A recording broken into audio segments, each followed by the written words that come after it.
Hello, who is this?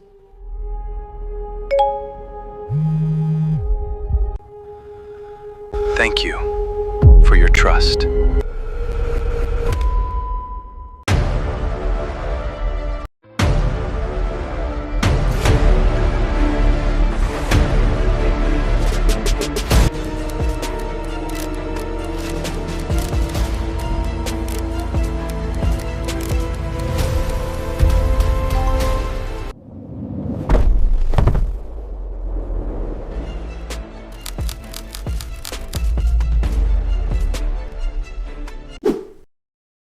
एक वक्त था ना जब चोर रात अंधेरे में घर का ताला तोड़ के आते थे।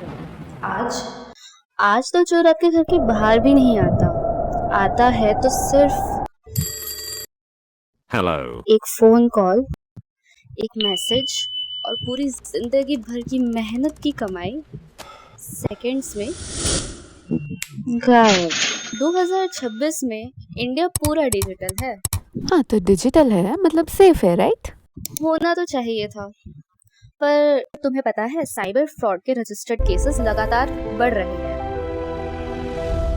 और ये मैं नहीं कह रही, ये गवर्नमेंट के ऑफिशियल रिकॉर्ड्स कह रहे हैं। जी हाँ, मिनिस्ट्री ऑफ होम अफेयर्स का डेटा कह रहा है कि किस तरह से 2021 से 22 और 22 से 23 लगातार केसेस बढ़ते ही जा रहे हैं। और इस गवर्नमेंट रिकॉर्ड्स के मुताबिक टाइम पर रिपोर्टेड कंप्लेंट्स के थ्रू 8,189 करोड़ से भी ज्यादा की रकम बचाई जा चुकी है। तो सोचो, अगर इतना पैसा बचा है तो कितना पैसा होगा जो हम बचा ही नहीं पाए। मतलब एक्चुअल नंबर फिर कितना ही होगा? मेरा तो दिमाग ही बंद हो गया है। पर गवर्नमेंट ने जब साइबर सेल स्टार्ट किया है, 1930 हेल्पलाइन नंबर भी है, वो तो 24/7 चलता है। National cyber crime reporting portal भी है, मतलब cybercrime.gov.in, जो सभी को पता है नॉर्मली। इतने advertisement, awareness campaign, even biometric भी है, 2 स्टेप ऑथेंटिकेशन है। तो इतना सब कुछ पता है, लोगों को अवेयरनेस है, लेकिन उसके बाद भी स्कैमर्स जीत कैसे रहे हैं? मिनिस्ट्री ऑफ होम अफेयर्स बोलते हैं कि 90% से ज्यादा लोग शर्मिंदगी की वजह से एफआईआर तक नहीं कराते हैं साइबर क्राइम की। यही तो सवाल है। असल में ना स्कैम्स नहीं जीत रहे हैं, हम हार रहे हैं। ये एक्चुअल इंसिडेंट है जो मेरे साथ हुआ था। तो जब मैं बैंगलोर शिफ्ट हुई थी, तब मैं बहुत ही ज़्यादा डिस्परेटली जॉब ढूंढ रही थी।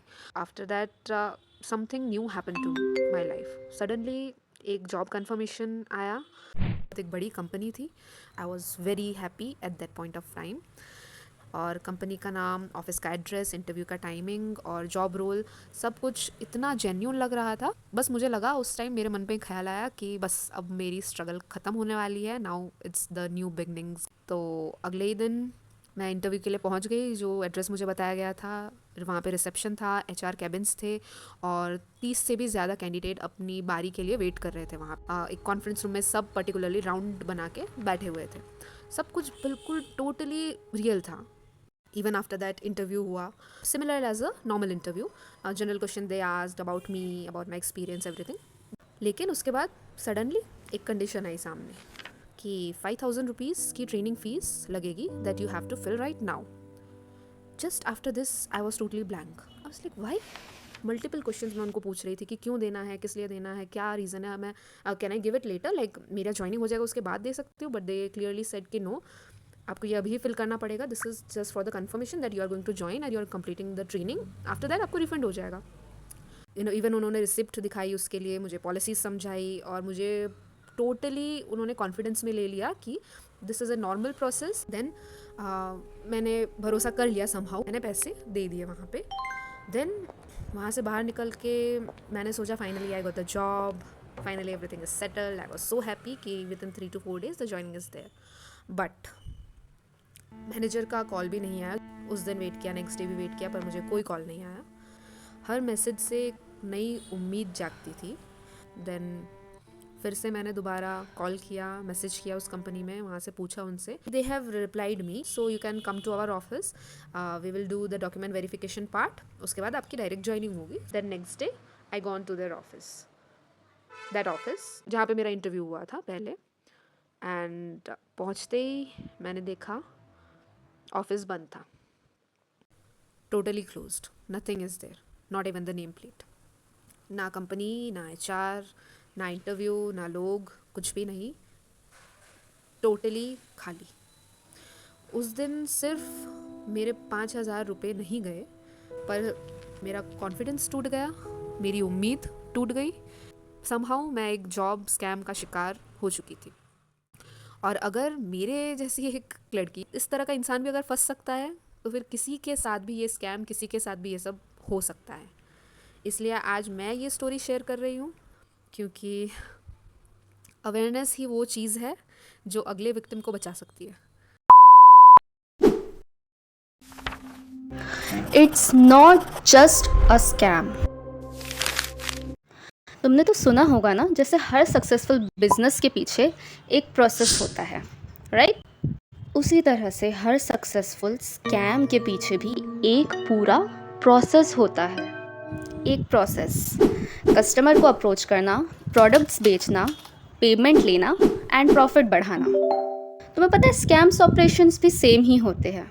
अप्रोच, प्रोडक्ट्स, पेमेंट, प्रॉफिट सब सेम। बस एक फ़र्क, बस इतना सा फ़र्क कि स्कैम्स में प्रोडक्ट कभी एग्जिस्ट ही नहीं करता। अगर मैं तुमसे कहूँ कल सुबह उठोगी और तुम्हारे अकाउंट से 5 लाख गायब होंगे, तो तुम्हारा पहला डाउट किस पे जाएगा? बैंक पे नहीं तो ऑब्वियसली हैकर पे ही। एग्जैक्टली, हम सभी वही सोचते हैं। The hackers, huge computer screens, coding, dark web, the typical Hollywood style. लेकिन पता है सच क्या है? सच ये है कि इंडिया के ज़्यादातर स्कैम्स कंप्यूटर से नहीं, कॉन्वर्सेशन से होते हैं। यस, सिर्फ बातों से होते हैं scams. Ministry of home affairs की रिपोर्ट और साइबर सेल के हिसाब से ये सिर्फ सिंपल स्कैम नहीं है, पूरा एक बिजनेस मॉडल है। यस, पूरा का पूरा बिजनेस मॉडल। OMG, मीन्स इनका पूरा एक HR team, sales team, calling team, पूरा फुल प्रूफ्ड ऑफिस। मतलब इतना रिस्की, इट्स डैम क्रेजी। हाँ, वो भी सिर्फ पैसों के लिए। और इन बिजनेस कंपनीज़ के पास ना बहुत सारे ऐसे प्रोडक्ट्स हैं। Yes, I mean the products जो एग्जिस्ट ही नहीं करते। सिर्फ स्कैम नहीं, एक पूरा बिजनेस मार्केट है जो बेच रहे हैं आपको। पहले हमें लगा था हर स्कैम अलग होता है, लेकिन जैसे जैसे हमने इन्वेस्टिगेट किया, एक अजीब सा पैटर्न सामने आया। ये स्कैम्स दिखते ज़रूर अलग है, मगर चलते एक ही स्क्रिप्ट पर है। और अब तुम ये देखो, CBI ने नेशन वाइड रेड्स कंडक्ट की है डिजिटल अरेस्ट के लिए, और ये 2.07 करोड़ का डिजिटल अरेस्ट स्कैम पकड़ा गया। ये सिर्फ कोई न्यूज़ की हेडलाइंस नहीं, हम आम लोगों की भी कहानी है। इंडियन लॉ में डिजिटल अरेस्ट नाम का कोई लीगल प्रोसेस होता ही नहीं है, क्योंकि स्कैमर्स पैसे नहीं, ऑथोरिटी चुरा रहे हैं, पुलिस की, CBI की। और बात सिर्फ यही ख़त्म नहीं होती है। CBI की नेशन वाइड रेड स्टार्ट ही इसलिए हुई थी क्योंकि सुप्रीम कोर्ट ऑफ इंडिया की भी फेक वेबसाइट बनी थी डिजिटल अरेस्ट के नाम पर लोगों को स्कैम करने के लिए। और अब लेटेस्ट में चला ये एक नया स्कैम देखो। A WhatsApp message from CEO and ₹1.5 crore gone. Urgent notice, malware zip, duplicate WhatsApp contacts बनाकर। और इसलिए मिनिस्ट्री ऑफ होम अफेयर्स ने CEO इम्पर्सोनेशन, फ्रॉड और बॉस स्कैम को लेकर एडवाइजरी भी जारी की है। और OTP स्कैम से तो आप सब वाकिफ़ ही हो। यहाँ स्कैमर्स ने ना पासवर्ड जाना, ना फ़ोन हैक किया, उन्होंने विक्टिम से ही वेरिफिकेशन ले लिया। तो देखा ना, सब कितना अलग अलग है, लेकिन हर जगह से सिर्फ एक ही चीज़ चुराई गई है, वो है।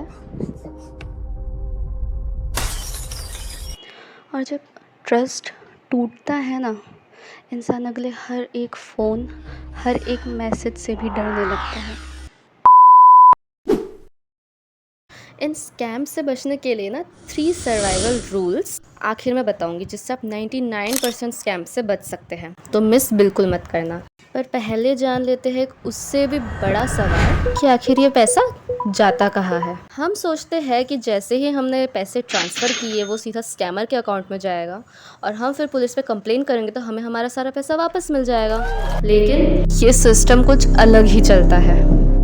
एक बार पैसा आपके अकाउंट से निकला तो वो सीधा म्यूल अकाउंट्स में जाता है, स्कैमर्स के अकाउंट में नहीं। स्कैमर्स अगर अपने अकाउंट में चोरी का पैसा मंगाएंगे तो वो पकड़े जाएंगे, इसीलिए वो दूसरे लोगों का अकाउंट यूज़ करते हैं एज अ म्यूल अकाउंट आपका पैसा ट्रांसफ़र करने के लिए। और म्यूल अकाउंट सिर्फ एक अकाउंट नहीं होता, ऐसे बहुत सारे अकाउंट्स होते हैं जिसमें चुराए हुए पैसे को हज़ारों टुकड़ों में तोड़ दिया जाता है। फिर इन टुकड़ों को म्यूल अकाउंट्स में ट्रांसफ़र किया जाता है और फिर इन म्यूल अकाउंट्स के पैसों को क्रिप्टो करेंसी में जैसे कि बिटकॉइन जैसे में बदल दिया जाता है ताकि ट्रेल ही गायब हो जाए, यानी कि पुलिस आपके पैसे को आगे ट्रेस ही ना कर पाए।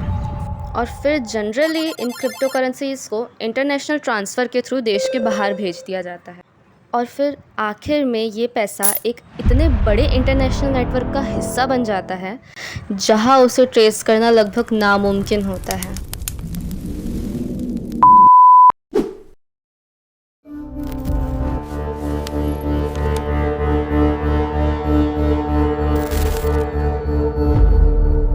हर स्कैम का असली वेपन है ये ह्यूमन माइंड, ट्रस्ट और इमोशंस। और शायद इसलिए स्कैमर्स फ़ोन हैक करने से पहले हमारी थिंकिंग हैक करते हैं। नोटिस करो, हर स्कैम में एक चीज़ कॉमन है